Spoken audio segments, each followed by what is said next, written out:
Hello everyone and welcome to the EdTech podcast. My name is Sophie Bailey and this is the podcast which aims to improve the dialogue between ed and tech for better innovation through storytelling. How are you doing today? If you're enjoying the EdTech podcast and interested in how you can support our mission, we're now booking in sponsors for the first quarter of 2018. Why not join past ad sponsors from Kano to Primo Toys, Microsoft to the Japan Prize to the Mickelson 20mm Foundation? Contact us to find out more at theedtechpodcast@gmail.com. This week we're going total stereo surround sound by releasing 2 episodes of the EdTech podcast. First up, in this episode, I'm in conversation with Heidi Fraser-Krauss, Director of Information Services at the University of York. This is our second of 3 recordings from Ovum's Future EdTech event, focused on innovation in the higher education sector. Heidi recently won CIO of the Year at Computing's Women in IT Excellence Awards, so listen in carefully to this episode, which covers everything from change management techniques to working in the cloud to resource recommendations to keeping motivated working in education and tech. Alongside this one from Heidi, you can also check out the first of our Pearson Future Tech for Education series on the 4 foci of EdTech technologies: mixed reality, data science or AI, biosyncing and human-machine relations, and how these affect education, teaching and learning. That episode is available on the EdTech podcast feed at iTunes, Stitcher, TuneIn Radio or the EdTech podcast website. A big shout out to Ed Academy, Qatar Foundation International and Class Central for sponsoring this week's episode. A quick message from them now, and don't forget, if you're enjoying the podcast, you can drop us a review on iTunes where you can also rate the show. This week's episode is brought to you by Ed Academy. Up until now, the size of your marketing budget, not the quality of your product, has been a key factor in deciding whether or not you make it into schools. Ed Academy, the new interactive education marketing platform, wants to level that playing field. Developed by their expert team with over 11 years education marketing experience, Ed Academy gives you all the tools and expertise you need in order to get your product out there and in front of teachers. You'll learn the tricks of the trade through their interactive online marketing and sales lessons, as well as industry expert interviews, plus direct one-to-one access to their expert marketing team to ensure your success. Say goodbye to big marketing budgets. Visit edacademy.co and join the education marketing revolution. Arabic is the official language of more than 27 countries, and there are more than 400 million speakers of the language worldwide. Yet in the US, for example, less than 1% of students study Arabic. Studies have shown that those who speak a second language not only earn more, but are in higher level positions than their monolingual counterparts. And there's no shortage of studies that point to the benefits of students at the K-12 level learning a new language. The National Research Council in 2007 found that children who study a foreign language show greater cognitive development in areas such as mental flexibility, creativity, and higher order thinking skills. Qatar Foundation International inspires meaningful connections to the Arab world by creating a global community of diverse learners and educators, connecting them through effective and collaborative learning environments inside and outside the classroom. Qatar Foundation International builds bridges across cultures by increasing the number of K-12 students in the Americas and the United Kingdom with a good knowledge and understanding of Arabic language and culture by increasing the number and quality of Arabic programs in state and public charter schools in the United States and other countries. Qatar Foundation International supports the teaching of the Arabic language through grant giving and programming activities while increasing and professionalising the supply of highly qualified teachers of Arabic, thus raising the visibility of a growing profession through grants, professional development and free online resources. For more information on free teaching materials and available grants, please go to qfi.org and ispeakarabic.com. And now, a quick message from our friends at Class Central. It's been more than half a decade since free online courses from Stanford kicked off the modern MOOC or Massive Online Open Courses movement. Since then, more than 700 universities around the world have launched MOOCs, and more than 60 million people have taken at least one course. Class Central has been keeping track of the MOOC space right from the beginning. Over 10 million learners have used Class Central to find and review online courses. As the number one search engine for online courses, Class Central provides a comprehensive listing of more than 8,000 MOOCs. Class Central's MOOC Report blog contains the most comprehensive coverage of the industry, including a recent listing of the top 50 MOOCs of all time. To find out what's up, down, new, or just slightly left field in the world of online courses, head to www.class-central.com/report. Now, without further delay, here's episode 91 with Heidi Fraser-Krauss, Director of Information Services at the University of York.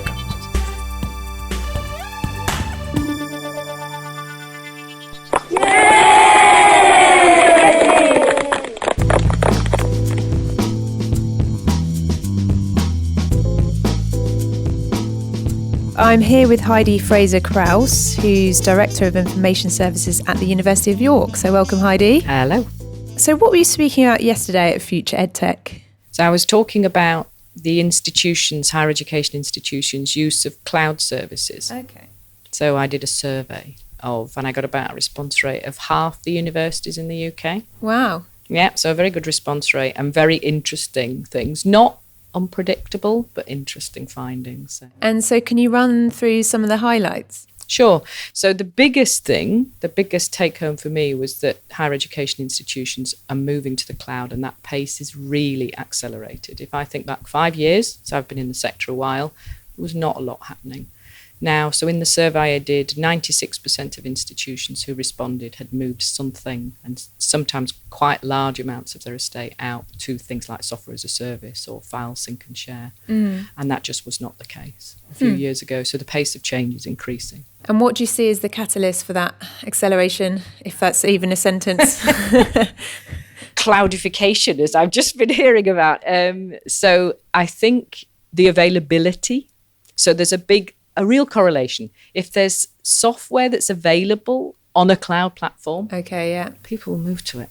So what we're not seeing is timetabling systems, for example, been available as software as a service. Yeah. Student record systems not available as software as a service. But the biggest areas were email, so things like Google Suite, G Suite, or Office 365. 83% of the people who'd moved had moved their email out to that, or collaboration suite. Yeah, and then everything starts to go with it. So virtual learning environments, big piece there.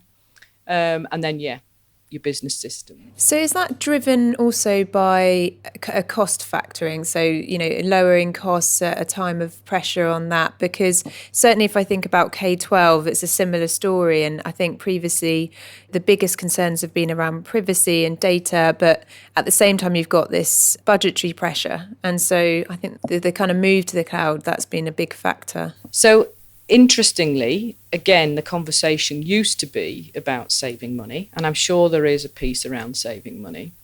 But again, I asked people what their drivers were, what they were looking for, and cost was not the biggest one. The biggest one was around flexibility and agility and getting new things, and also around the pace of change. So if you're going with a system which is being agilely developed, you're getting much the pace of your development is quicker if you've got an on-prem service. Yeah. And the management of that. And also a piece around skills in the institutions themselves.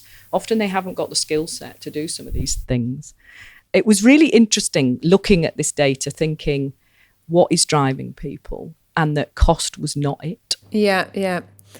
No, it's really interesting because you mentioned about pace, but it strikes me sometimes that the pace of change is a bit pedestrian. That's kind of just an observation, but it would be interesting to see if more people can have systems that make them more agile, whether the culture will follow. Well, I have to say, so in York, if I can talk specifically about York for now, we moved to Google Apps for Education, as it was called, in 2011, and we were very brave and we did everything. So calendars, docs, sheets, email, you name it, we switched everything on. And that was a big risk. The University of York had traditionally been quite conservative in what it did. And what we've seen is an adoption of things and a change in practice. It didn't happen overnight, but over the years, we've seen more and more people embrace these technologies and get used to the pace of change And that's marvellous. That's exactly what we're looking for. So do you think that that's what's needed sometimes, is just, making an executive decision, getting on with it? And there will always be people that it takes longer to get familiar with the services, but if you've then got all of your colleagues doing it, it's suddenly like a bit of an impetus to change your mindset. Yeah, I think it's absolutely fair to say, because we survey our customers, both academic staff and students, that not everybody is happy. But I think you sort of accept that you never will be. Some of these things are very personal choices. But I think the majority of people have now moved in the direction of accepting this, not everybody. And yes, I think being brave, taking executive decisions, saying, actually, we think this is the right thing to do. And obviously then providing support to people after that is good. I mean, there was a quote yesterday about the cost of the status quo. And I think that that's a really important point to make. Doing nothing, you fall further behind. And the step you then have to climb gets higher and higher. So, yeah, I really do think that. Technology is a very weird thing. People almost have religious views and beliefs over it. Very true. No, it's funny. And well, it's a bit like politics. Then you get stuck in your camp and you don't really want to move. And it's not easy to kind of admit sometimes. We're talking about customers, academic students. I missed the student panel. So could you relay a little bit about what they had to say as well? So very interesting. So the first thing they said was around consistency. So the idea that there were tools available in the organisation, for example, virtual learning environments, but the way they were used or not used was totally inconsistent across a university. So, some areas might embrace it with, open arms, and others were not embracing it. And for a student, that inconsistency was a problem. They also talked about the fact that in exams, technology seemed to be non-existent. I just saw that quote. I think it was amazing. So can you tell us about that? Computer science student talking about the fact that in their exam, they were handwriting code. And how mad was that, in that this just didn't mirror the real world at all? Yeah. Exams is a really interesting piece of how you do that at scale. I think that's something that we're all struggling with. I actually went to see the University of Utrecht earlier this year. They've done a big piece of work around putting Chromebooks everywhere. So to lower the sort of infrastructure need to do this. And I know other universities are doing all sorts of other solutions around exams, some doing it on bring your own device, which I thought was another interesting one. How do you ensure you're not cheating? Yeah. But it is interesting, isn't it? I mean, I think the chap from Ovum opened this morning sort of saying, or was it from Ecole 42, about collaboration, and that we know it's a skill that we have to develop in our students, but in university it's still quite siloed and it's not really, it's called cheating. Yeah, collaborating with somebody and talking to them. Well, the other thing I think, one of the points the student made was around collaboration with the academic staff. They were saying, we're not at school anymore. We want to be able to engage with you. And I've definitely seen instances where academic staff engaging with students over a document, for example, sharing it. Here's a Google Doc or whatever it might be, a document in Office 365, Word document, and people actually co-creating this sort of thing. So the student puts something out, the academic comments back. And I think we should be doing more of these things. And just to return to the piece around academics and consistency, there is a big issue, and I see it in my institution, and I know it exists in others, around the skills of academic staff, around, embracing digital. Lots of people have just never had the opportunity to update and upgrade their skills. They know how to do something in one way. And there hasn't really been the support in institutions to upskill people and support them through that, because there's almost this view that the content, you're a great lecturer, how you deliver, it's up to you almost. And I think we need to address that. We need to help people. And is that what the TEL piece is all about? Yeah, technology enhanced learning. So again, technology enhanced learning has been around for a long time. And in some areas it's embraced, but not in others. And I think coming back to virtual learning environments, they are often just repositories of PowerPoint slides. Because how else do you do it? If you are, don't have the time to develop or have never been helped and supported to learn a new way of doing technology, but also teaching almost. We need to have a look at this whole piece. And there is these agendas coming with flipped classroom, etc. But it's not adopted everywhere. And I understand why not. I'm married to an academic. It's hard to renew all of your... And every year you don't do it. You're kind of one step more estranged from your students almost. Correct. So you get older, their skills get better, the gap between you almost gets, does get wider. Yeah, yeah. How can we prevent the NHS ransomware incident happening in higher education? Well, it didn't happen in higher education. No. So, I mean, I think what the universities did, they did well. So as far as I'm aware, no UK higher education institution was affected by the WannaCry ransomware stuff. And do you think they're in a position that it won't happen in the future? So I think lots of universities do have good protocols, good methodologies for keeping things up to date. I think we've got a good network as well, run by Janet, and that I think was part of why we weren't affected. Yeah. So there's a whole raft. Students don't have any money as well, so that's the but biggie. Institutions do. Well, you've got lots of interesting data as well.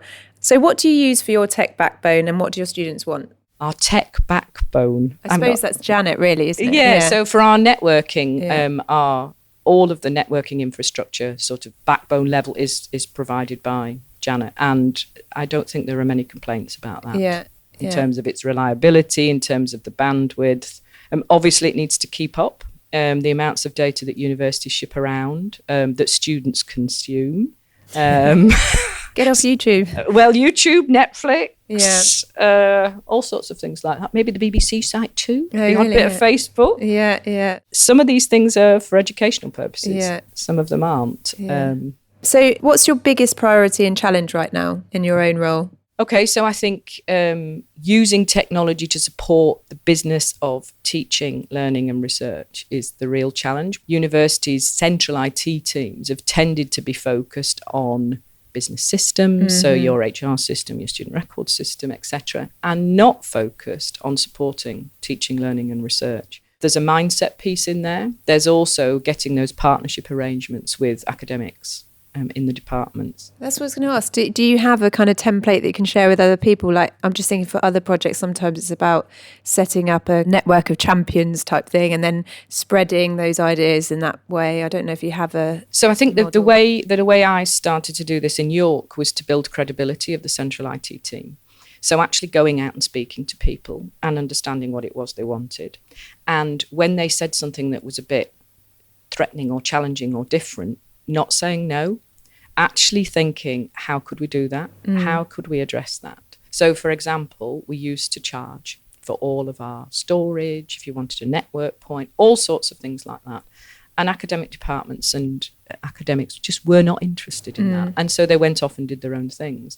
So building those partnerships. So credibility, I think, is the key one. Getting out there and actually delivering things that people want and really removing barriers. So it's not another form to fill in.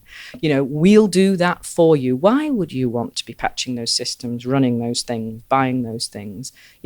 I'll do it and I won't charge you for it. I will, I'm your business partner. I'll deliver it. Give me the hassle.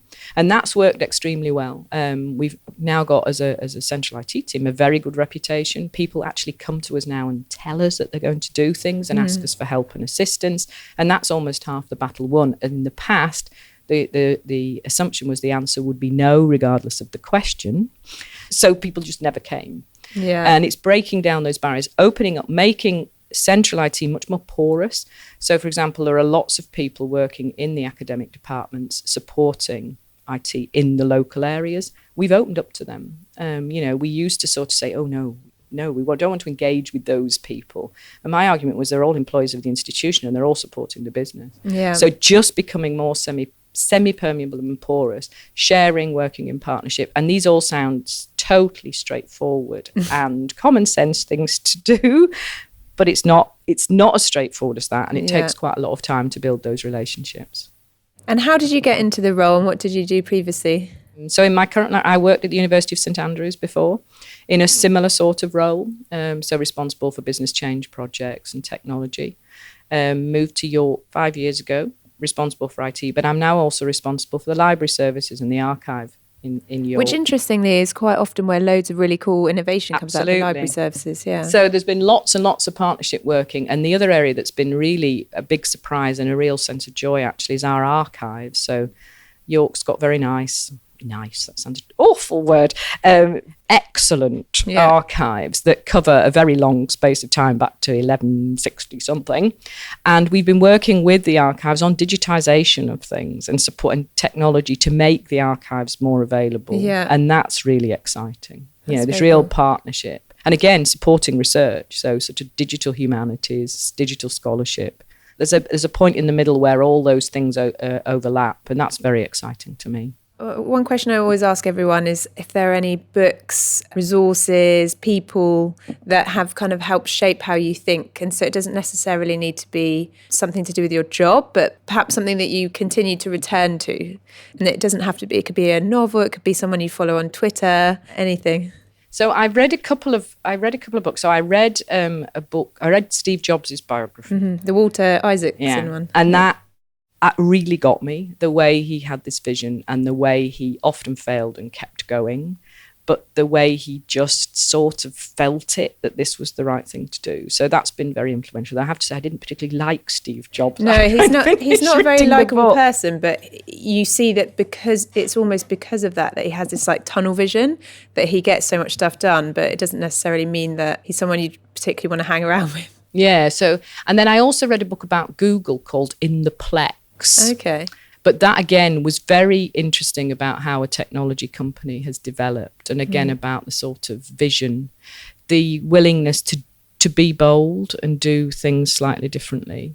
And then I think the last one is a book called Switch, which is about change. But that, again, was about examples of how to get change to happen by doing small, different things. And I found that I try and think about that. How could I approach this problem differently? What am I missing? And just thinking of the successes where there are successes and building on those and explaining them to people. So those are some of the books that I've read and enjoyed. And so if people want to reach out to you, how can they contact you? Are you on Twitter? So I'm on Twitter. I'm at Heidi Fraser-Krauss. Okay, excellent. Easy peasy. Yeah. One final question. So I'm sure you get contacted by tech companies all the time because of your role as well. So what's your message to the tech companies out there who are keen to meet you? So understand my business. So loads of people contact me not understanding the problems I'm trying to solve. And I just delete them. Lots of cold calling, and lots of cold calling. So, and I know it's hard for tech companies to build a relationship. They're all trying to do that. But it really is about understanding my business and offering me things that I'm actually looking for, not what they want to sell me. That would be my message. Good message to end on. So Heidi, thank you very much.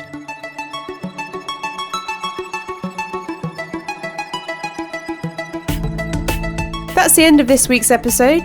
Thanks to Angela O'Sullivan from the US, who posted a new review on iTunes this week. She said, "I love the EdTech podcast. It's a fabulous resource that keeps all of us in the know. Sophie presents balanced views on issues that challenge all of us in EdTech and seeks input from industry experts across the globe. It's important to know what's happening outside of your country and region, and the EdTech podcast is a great tool for enabling this." Thanks, Angela. Don't forget to sign up to our newsletter to find out about our upcoming meetup drinks, cool jobs currently circulating, and other announcements. For full references, show notes and book recommendations, go to theedtechpodcast.com. And for competitions and more, go to our Facebook page, facebook.com/podcastedtech. If photos are more your thing, we're also on Instagram. I love to hear your feedback, so do please tweet, comment, or send a voicemail to us. Next week, we return with the Director of Research and Analysis from Oven Technology, Nicole Engelbert, who brings us analysis on trends in technology in higher education, plus the second of our Pearson Future Tech for Education series on artificial intelligence. What has it got to do with me and my students? See ya!